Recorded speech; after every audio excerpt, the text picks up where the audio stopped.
Hello, everyone. Satsanga Astrology here.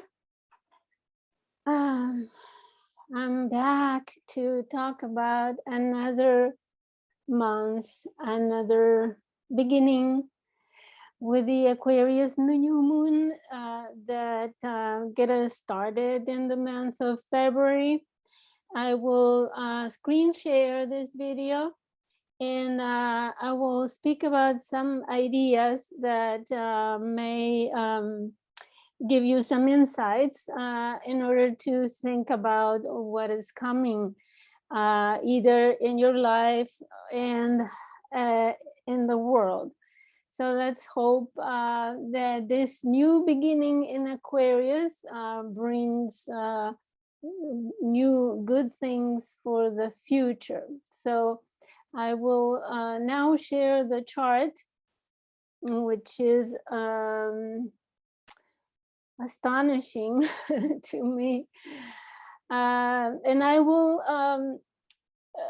dwell in some ideas that I have already shown in previous videos, because we are still in the same kind of configuration, general configuration of the chart and in the sky.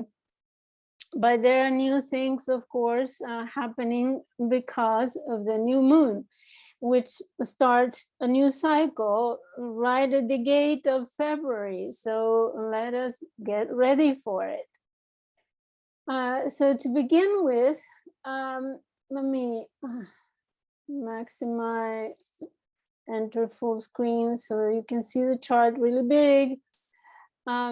So here we have the chart, the general chart for the whole world, because even though you see the location down here, I'm not talking about the local chart, but this is the Aries rising chart and whole sign houses, which corresponds to the whole world. So first of all, we have again a cardinal earth, a strong cardinal, strong earth chart, which means radical changes in the physical reality. Just to start with, we have this stellium in Capricorn, and we have all the personal planets and the traditional planets piled in just the last quadrant of the natural zodiac. So I'm not sure, I haven't done the research. My software doesn't allow me to do this research.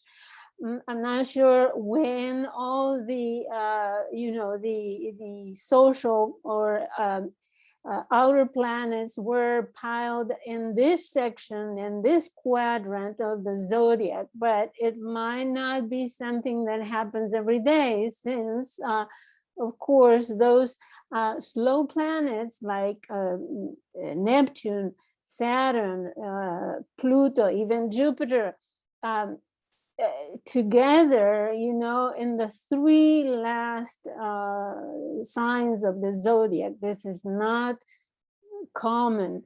This is a rare sky.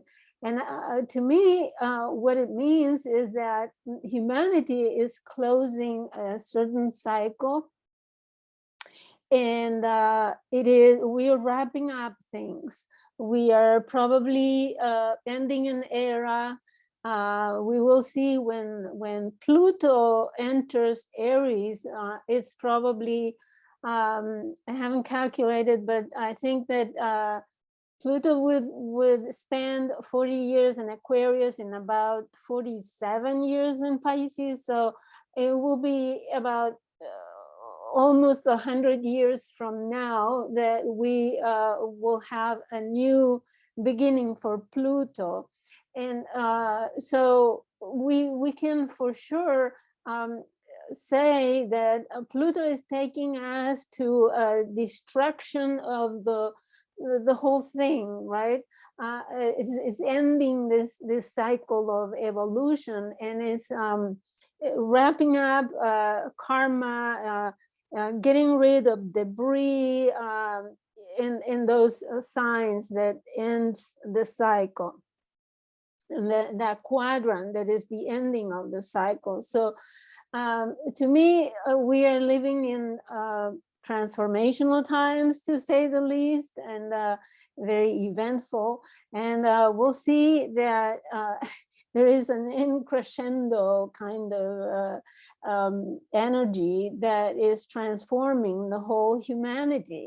If you hear to the news in the United States, in Europe, in Africa, and in South America, there are deeply transformational events that are affecting everyone in the world. Well, of course, the leading one is the virus, the infamous virus. But from that, there are other kind of transformations that are significantly affecting our lives, daily life, political, institutional, everything, all the spheres of life. So the other thing that it is important here is the stellium in Capricorn is putting a lot of emphasis in the structures of society, in security and safety, and the form that we are giving to our life in general. The transformation and the work that we are putting on the structures, the system of our life, the systems of our culture, the systems in which we are immersed, and the way we work as a society.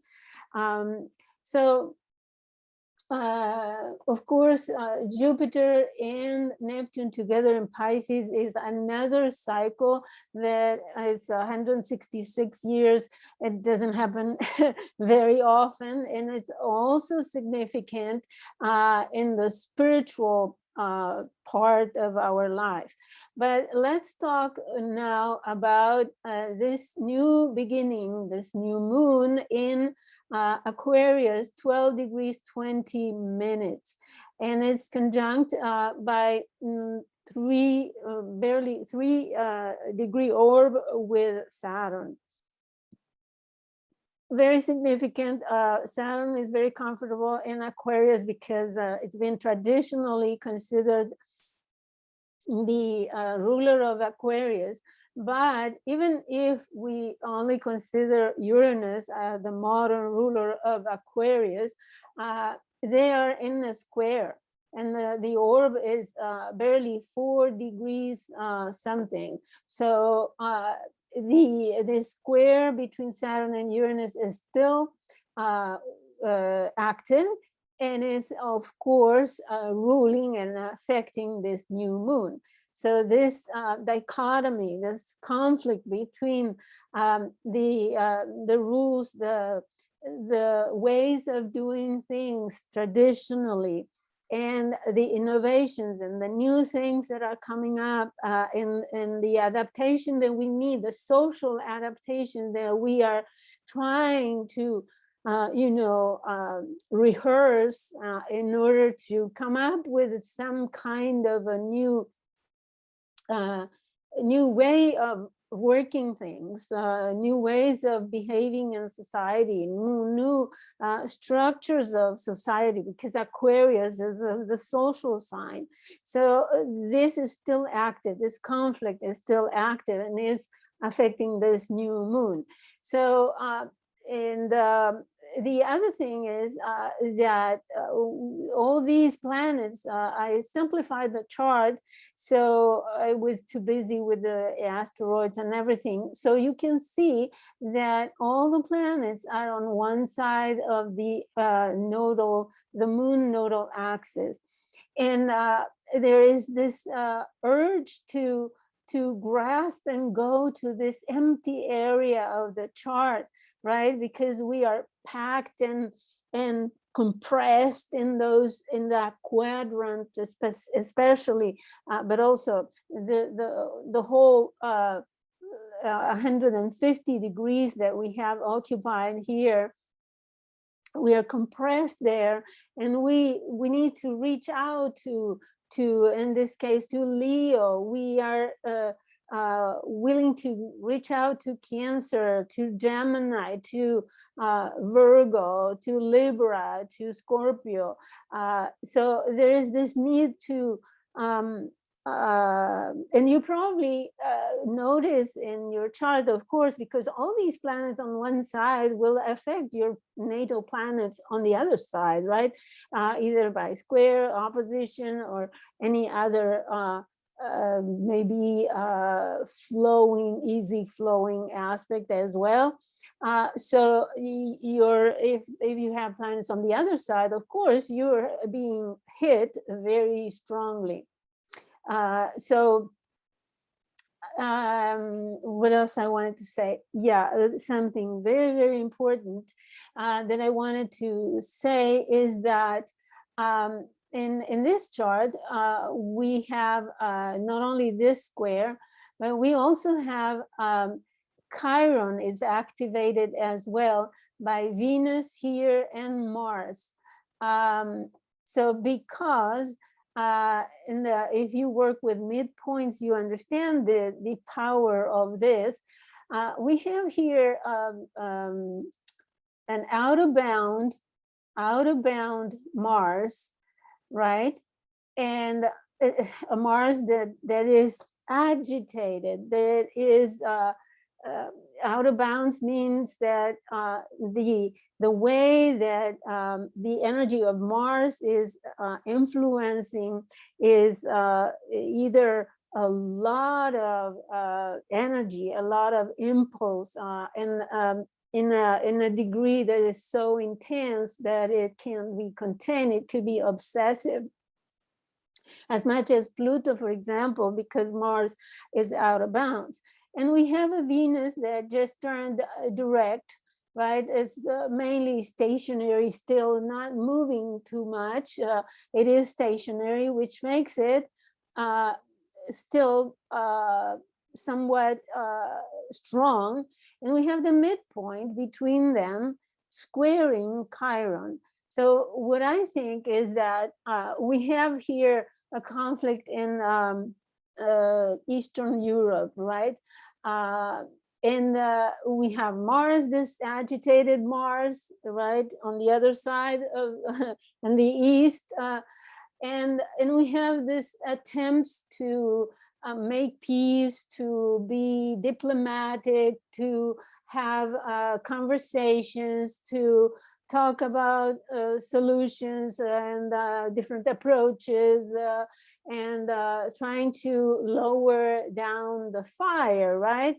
But the midpoint is squaring Chiron, and this is painful. It's highly painful for the populations and for people in general. But I don't know, you may not be obsessive about this conflict, but you certainly understand the importance of it, because if a war between the East and the West gets started, well, it will affect the whole world, right? It's not something that we are hoping for.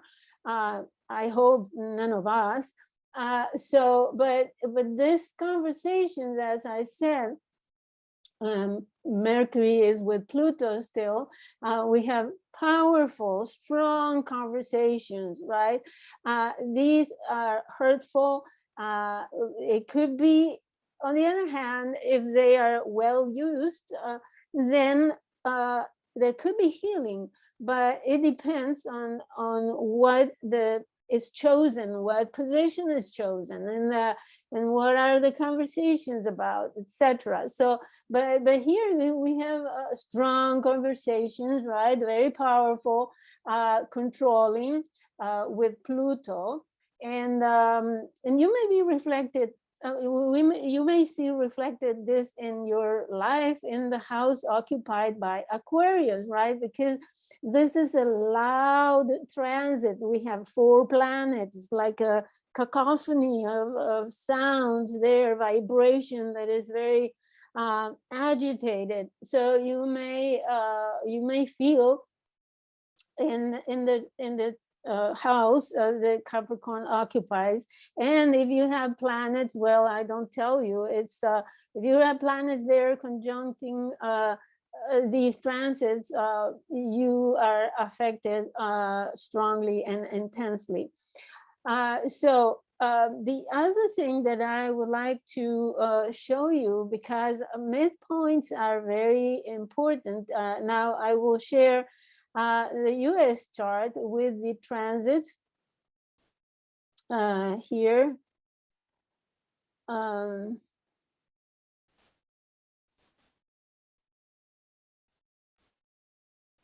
Okay, so now I need to minimize this. So here, now you see the full screen. This is the US chart. I use whole sign houses, especially for countries, because it's been in the old ancient days, this is the kind of chart configuration that was used, whole sign houses. And it's very revealing anyways. So here we have this new moon in the 3rd house of the country.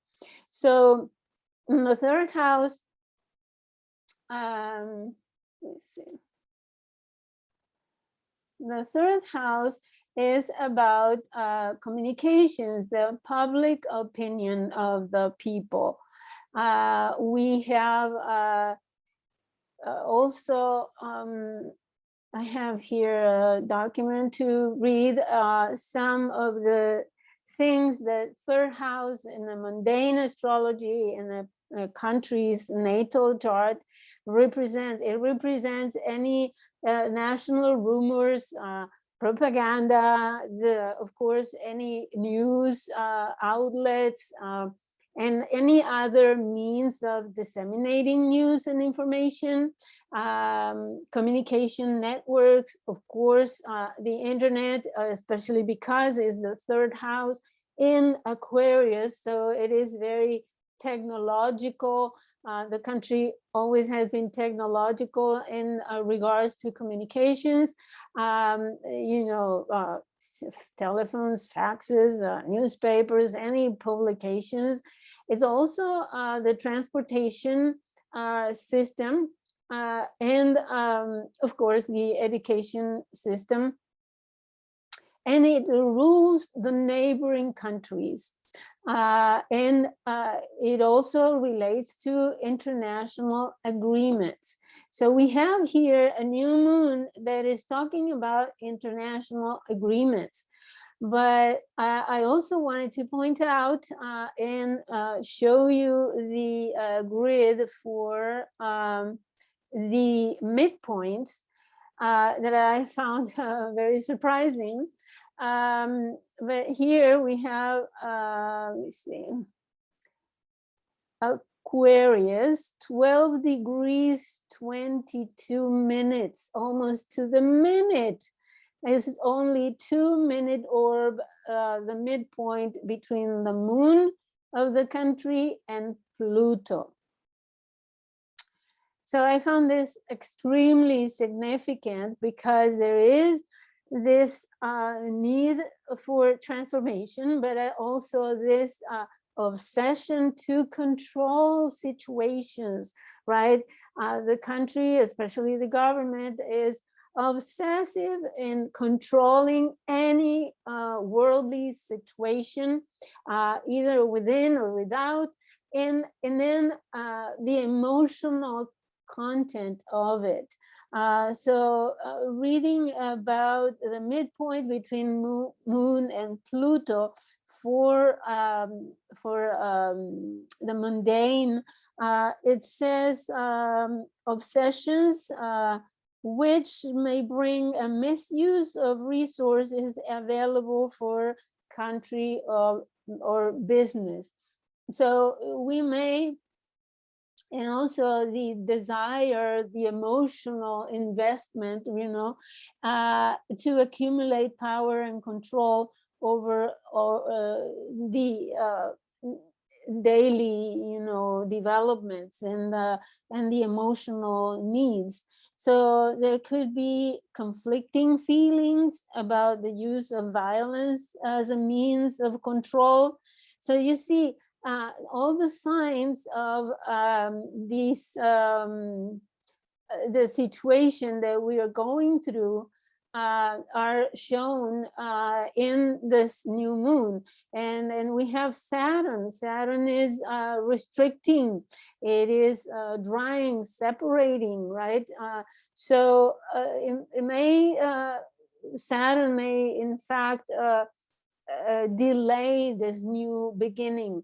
Some lunations have been with some Saturn influence, and we have had like delays in the beginning. It is trining Saturn though, so in this case it may come up with traditional ways of diplomacy, this exalted Saturn and Libra.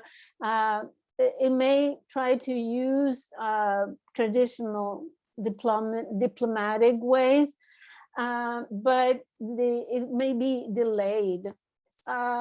So what other thing I wanted to say, of course, is square Uranus here in the 6th house of conflicts and imbalances and the open enemies and conflicts in situations that are out of balance. So another thing with Saturn is that in the human chart, it is parallel the sun, like of course a double conjunction there, and it's parallel Mercury and Venus. So we have an attenuation there because Mercury and Saturn are good friends, right? So there could be serious, very earnest conversations here. And with Venus, Venus is, I mean, she is friend of Saturn, but it's not her happiest, right? But we see that reflected in the situation because we see that those are conversations or diplomatic conversations or treaties or attempts to agreements, right? And so I think it's important to consider that Saturn is parallel to Mercury and Venus because it's like a conjunction, like all the 5 planets, the moon, the sun, Saturn, Mercury, and Venus would be like conjunct. And they are working together. But by no means this is a very serious conversation, right? We can feel it. The other thing that I wanted to point out, and I have is not a too long video, I hope, is that they can give us hope. Whoever starts the first aggression, let's say, may not prevail or win the conflict because the new moon, it is sitting also just 1 degree orb from the midpoint between Mars and Neptune.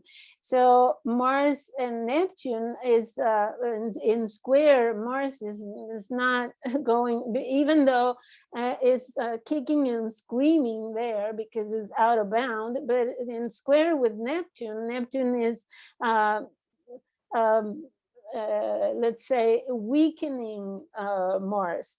So in the new moon, the midpoint, the exact midpoint between Mars and Neptune is 13 degrees 31 minutes of Aquarius. So it's 1 degree and 11 minutes of orb.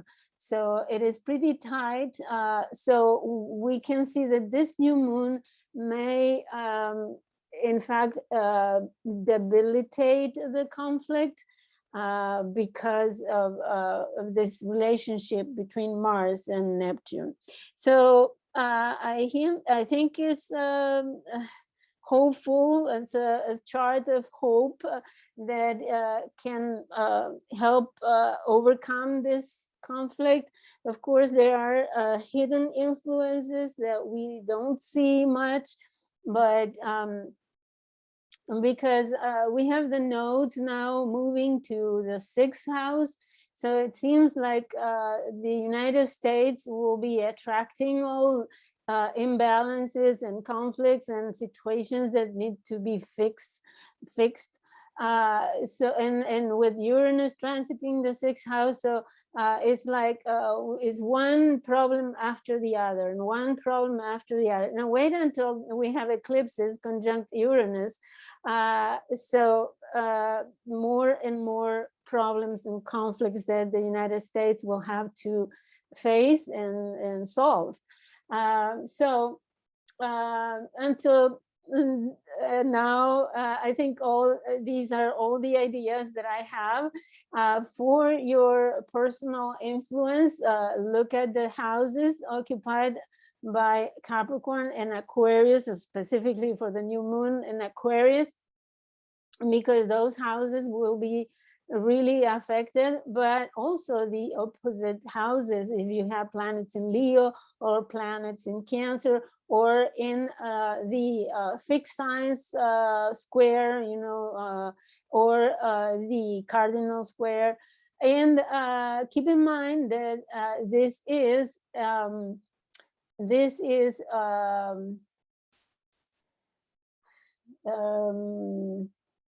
cardinal Earth chart, meaning that we are changing our physical reality. So things are changing. There is no way back to the old ways. Uranus is now activating our future in ways that we don't even fathom. But we need to create those Aquarian structures that we will need in order to